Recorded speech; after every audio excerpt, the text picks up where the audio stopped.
Yo, what's up, everybody? Here we are in one of the cat rooms at the Nevada Humane Society.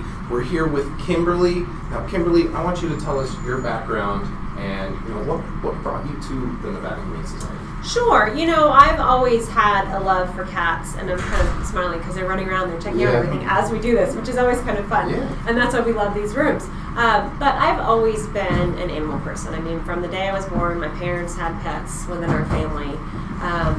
We helped feral cats, we fed them, things like that. And it was always a big part of my nature. And it wasn't until I moved to Reno in 2007 that I became a volunteer with the shelter. Previously, I'd only adopted from shelters. Didn't know nearly the extent of what I know now within animal shelters across the country. When I became a volunteer, I first got into fostering for young kittens. And then I slowly moved into our animal help desk, which you'll hear about later on. And then, it really piqued my interest. I wanted to learn more. I wanted to be a part of it. And I wound up leaving my current job at the time to come here. I was brought on as the foster coordinator, so not only was I taking home kittens for foster, I was also running the entire department, which was great. And then from there, I've actually just moved up. In my current role, I now am the senior manager of communications and events, so all the marketing and the media and the events, that ultimately falls under my hat. And it's great because I get to work directly with the animals, just as we're doing here today, but I also get to work with the community, and so I can really see, what people are looking for, what people want, and constantly educate people about who Nevada Humane Society is and what we do. And so you get a little bit of both sides. You get part of the animals, you still get to deal with the people, and so that's great. And, we're really excited to work with you guys this month and, run this donation drive for you guys and get some of the items. Now, for a lot of people out there, you guys don't only need cat food and dog food and toys. You guys need the normal necessities like paper towels, plates, cups, even peanut butter, some blankets, trash bags, pens, copy paper. But what are the most necessary items you guys need? Especially this time of year, the biggest need, of course, is going to be monetary funding. We are our own entity. We rely on private donations. So that is truly what allows us to provide the care and find homes for all the animals that come through our doors each year. But some people, for them, it's more important to donate, instead of just money, a physical something for the animal, and that way they can come back and know that it went to good use. They can see their cat or their dog using that. And with that being said, bedding is always a big need. This time of year it is cooler, so those fluffy dog and cat beds, those blankets, towels, things like that. All these cats love their beds. You can see it. They love this. But that's always a big need. And then in addition, we're always looking for toys, things that we can enrich their lives with while they're here. Cat toys are always great. We do see more cats in the shelter than dogs, so ultimately our need when it comes to donations is more so for cats and dogs. Okay. But, it's just a variety of everything, because what we like to do also is when an animal gets adopted, we send them home with that bedding, those toys that they've been using, and that way, exactly, it helps acclimate them to their new homes, and that way they get to keep it. And so we're always, we're turning over so quickly when it comes to our population that those goods are constantly in need as well. Excellent. Nice. Now, let me ask, for anyone who's unfamiliar with the Nevada Humane Society, what all kinds of featured pets do you have? Ultimately, we see more dogs and cats than anything else. At any one point in time, there are about 150 to 200 dogs within the shelter, and usually twice as many cats. In addition, there are animals out in foster homes in the community, and those numbers range depending on the time of year. Usually those numbers are larger in the summer, in the warmer months, and they're lesser in the winter. But ideally, we see mainly dogs and cats, but we do see other animals as well. We usually have a good population of small animals, and in fact, right now we have a very large number of bunnies and guinea pigs and hamsters and rats that need homes. So we have those little guys and gals. We have chickens, we've seen cows, pigs, goats. Really? Wow. Quite the variety. And it's just a matter of, finding the resources at that point in time, if we do get one of those animals, to provide the care and then get them right back out to a home as quickly as possible. Excellent. Now, may I ask you also, I heard you mention that you're independent, so you're not part of a national program. The Nevada Humane Society is completely local? Correct. We are completely local, and actually that is true of every humane society across the country. So when you hear the term humane society, that is actually loosely used. Ultimately, each shelter is going to be independent and a private entity. Some are in fact funded by government money, some are not. At Nevada Humane Society, we are actually funded privately. So we rely on donors throughout the community, whether they're local or far, to actually fund our efforts. We are not affiliated with Washoe County Regional Animal Services. They too are local. They're our local animal control. We do share a building with them. But ultimately, we pay our half of the bills. Power, water, landscaping, everything, and we cover our own needs here. In addition, we're not affiliated with the Humane Society of the United States. They actually recently gave us a grant for a particular program, Pets for Life, but ultimately they don't fund our organization, and there's a lot of things that we have different beliefs on. Finally, we're not affiliated with other local groups, SPCA of Northern Nevada, Pet Network Humane Society. We work together in collaboration when it comes to saving lives, but we are each truly our own entities, and so we are each responsible for our own fundraising efforts. Excellent. Now I want to get into adoptions. I know in 2013, 8,474 pets were adopted. Now, I know you have more to go on that. Definitely. Could you just tell us about the adoption process and what adopters should expect? Sure. So ultimately each year, and our numbers are growing, but each year we see nearly 10,000 homeless animals come through the shelter. When you add in the number of animals that are also treated here, maybe they receive low-cost spay and neuter services, maybe they needed medical care, that number bumps up to 15,000. So we see nearly 15,000 animals come through the shelter, and that's really, truly in 2014 alone. Those numbers are only going to go up. When it comes to adoptions, as the number you mentioned, we adopt out nearly, all of those animals, and that's huge because ultimately, as a no-kill animal shelter, as Nevada Humane Society, we save over 93-94% of the animals that come through our doors, and the adoption process plays a very key role in that. Truly, when people are looking to adopt, we want them to come down and interact with the animal one-on-one. People can look at our pets online. They can visit our various locations. We have weekend events all the time. We take animals off-site. They can see them on Facebook. They can call over the phone and inquire about, a certain breed or a certain personality of cat or dog. But ultimately, we want them to come down and interact with the animal because you're not truly going to know if you're the right fit for that animal until you really interact with them. And when that is the case, we actually encourage them to bring the whole family. If you've got kids, bring the kids along. If you're adopting a dog and you have dogs at home, bring that dog along. We want to make sure everybody is a good fit for each other.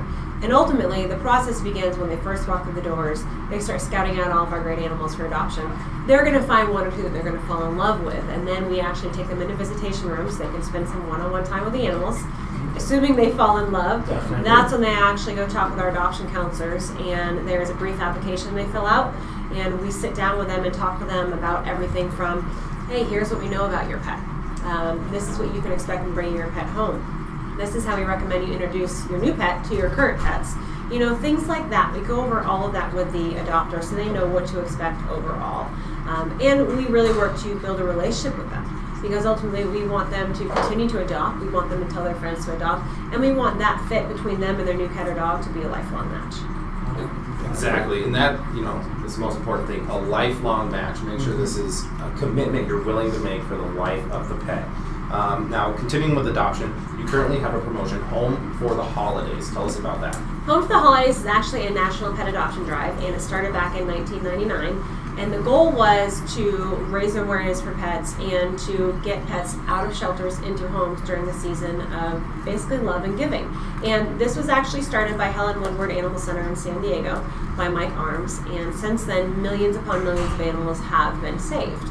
A lot of times people will say, hey, let's get a pet as a gift, or let's do this for the kids or that, because that puppy or kitten is cute under the Christmas tree, but then the novelty wears off. So what this campaign has done has really stressed education and the importance of adopting pets, into a home for the duration of their lives. And ultimately, it is a great time of year to bring a pet into the family.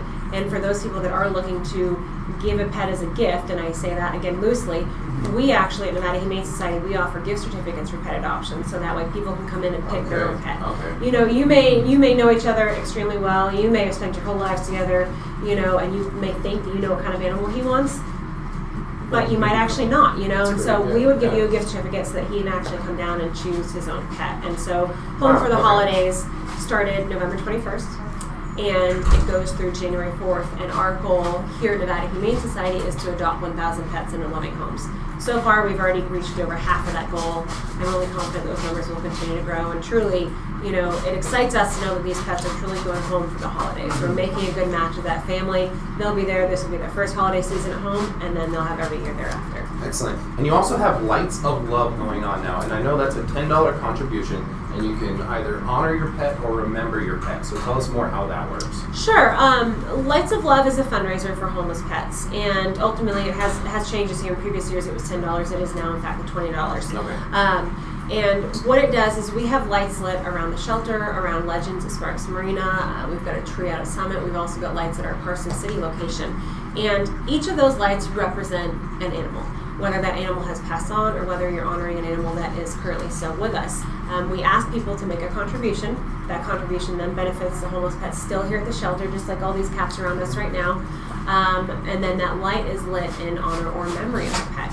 And so it's a great gift for people. It's a great way for you to remember the ones that you've lost, or maybe honor those new, that are new to your family that you've just adopted. And of course, not only is that a great gift and it gives you something tangible to hang on to, but the funds also benefit homeless pets in Nevada Humane Society. Excellent. And I know you guys have a great, we call it a veterinary clinic here. And I know in 2013, over $100,000 in services were provided to treat animals of families that couldn't afford those services. So now what does your clinic offer here? Our clinic offers quite a bit, actually, and ultimately we are very, very lucky to have a clinic on site. Our main goal is to provide the care for the pets within our shelter. Again, we go back to those numbers. We see over 10,000 homeless animals alone each year. We provide the services to all those animals. We have 5 vets on staff in addition to vet techs and vet assistants that actually, they work day and night to really keep these animals healthy and to help them in times of need if that occurs. But in addition, this year we were lucky enough to receive a grant to actually dedicate a portion of the clinic, which is considered private on site. We were able to dedicate it to community. And what that means is that we've really been able to enhance what we started last year and offer low-cost spay and neuter. We've offered low-cost vaccines and microchips, and from time to time, as we have resources available, if an animal has a medical emergency or medical need, we can also help that animal out. Of course, what we always stress, because it is truly a private clinic, and the numbers of animals that we see regularly and the volume we deal with on a daily basis, we do always encourage people to call their own vet first, especially if it is an emergency. We've got great vets here in town, and they can probably see you more quickly than we can. But sometimes it's not an option for people, and when cost comes into play, it could be that we have the resources at that moment to help people out with their care. Excellent. I'm sorry. Excuse me. So what services do the cost of adoption actually cover, like vaccination, spay? Sure. So when you adopt a pet from the Nevada Humane Society, standard adoption fees are typically $50 for adult dogs and cats. However, we always have all these different promotions, so those do change. For example, this year we've dubbed it as the year of the cat, and so all cats over the age of 3 are free. So those fees do change. However, regardless of what those fees are, basically when you adopt a pet from us, they are already spayed or neutered, they're vaccinated, and they're microchipped. And those are services that would typically cost about $240, $250 Wow. at a regular clinic. Mm-hmm. In addition, it could be that maybe that pet requires a special diet food, so we've got that built into the cost. Maybe they needed medical care when they came in. Maybe they had an injured leg and we needed to put the leg in a cast and let that leg heal. That's already been covered. So ultimately, that $240 is a good ballpark number for starting costs, but it goes into so much more because in addition, there's food, there's basic care.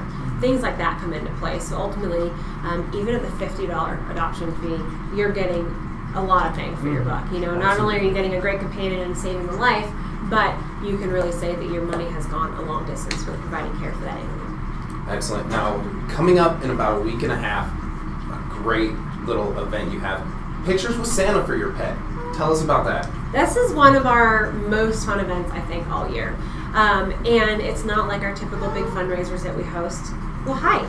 It's not one of our typical fundraisers that we host, but it's more so that really fun, uplifting holiday event for the community. And year after year, we're in about our 5th year, and people love it. And what it is we actually ask the public and ask our volunteers and local businesses as well to bring in cupcakes for us. So whether you go bake them or a local business actually contributes cupcakes, we get cupcakes in-house. And then we actually set up throughout the shelter all these amazing displays of cupcakes, so it's great for people who love their sweets. Nice. And for a donation, they can actually take some of those cupcakes home. Of course, that donation then benefits homeless pets. In addition, because we've made the day double, we actually bring in a photographer. Susan Koppel is our photographer, and we bring in Santa, and we actually have a volunteer that, believe it or not, he looks like Santa. He's got a big white beard. He grows it out for the holidays. He dresses up, and we have this whole scene with this big chair and all these presents and reindeer and everything else. Wow. And he sits there, and the public is actually welcome to bring in their pets. And again, for a small donation, they can get their pet's picture with Santa Claus.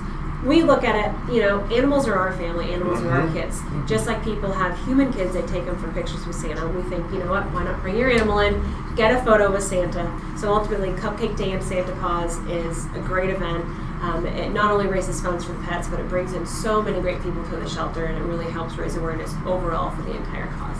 And now, where can people go to find this information? Our website is usually the best bet, NevadaHumaneSociety.org. We also have a slew of social media links, but our Facebook page has the most by all means. I mean, that's everything from events to happy endings to promotional pieces, all sorts of great advice. So if you've got Facebook, jump online, check us out. It's under Nevada Humane Society. Lots of great information. I mean, everything from adoptions to events to fundraising. You got it, it's there. Excellent. Facebook is the way to go nowadays. Always. And so let me ask you real quick, how does one go about becoming a volunteer for the Nevada Humane Society? Absolutely. That's a great question, because we are always looking for good people to offer their time. Not everybody is able to adopt or donate right now, so another great way to get involved would be to volunteer. And ultimately, everything we have is initially done online. There's actually through our website, NevadaHumaneSociety.org, there's a link to sign up to volunteer. And basically what happens is once you sign up, you receive your approval, you sign up for an orientation, you come to the orientation, and then basically you're free to help out. And there's all different levels of volunteering. You can do everything from help administratively, help physically work with the animals, help at events, help with adoptions. And depending on what you want to do, there's a variety of classes once you go through that first orientation. So there's dog handling classes. Oh, wow, okay. There's cat handling classes. So there's a variety of things to really get you involved and help you really make a difference in the animals' lives as a volunteer. We have over about 7,000 to 8,000 volunteers on the rolls, which is a huge number, but truly the ones that are active on a regular basis is only a few hundred. So we're always looking for people who can really truly sign up and commit and come down here and really make a difference for the animals, because we're a very small staff, but we're a very large organization, so we need that volunteer help. And so that's great. So anybody out there interested in volunteering, definitely check out the Nevada Humane Society. You can help with the cats, the dogs, even like Kimberly said, administration. If you want to work behind the desk and do that kind of work, they will accept anybody. Kimberly, thank you so much for your time and letting us come in. Thank you for letting us put on this donation drive for you, and we look forward to coming back and giving the walkthrough for all our viewers out there who have never been here but are looking to come here. Stay tuned for that episode coming up towards the end of the month. But thank you, Kimberly, so much for your time. Absolutely, thank you. We're so glad you guys could be here. For our animals, raising awareness is key. So any word that we can do to help get these guys and gals a home is great. One thing I didn't mention, our average length of stay for dogs is only 17 days, and for cats is 21. So we try to move everybody out of here pretty quickly, and this time of year is a great time to get involved. So just as you said, come down, check us out, and we hope to see you here soon. Excellent. Thanks for watching, guys. You know me, I'm Man of Steel 14 signing out. Mr. Chocolate, see you later.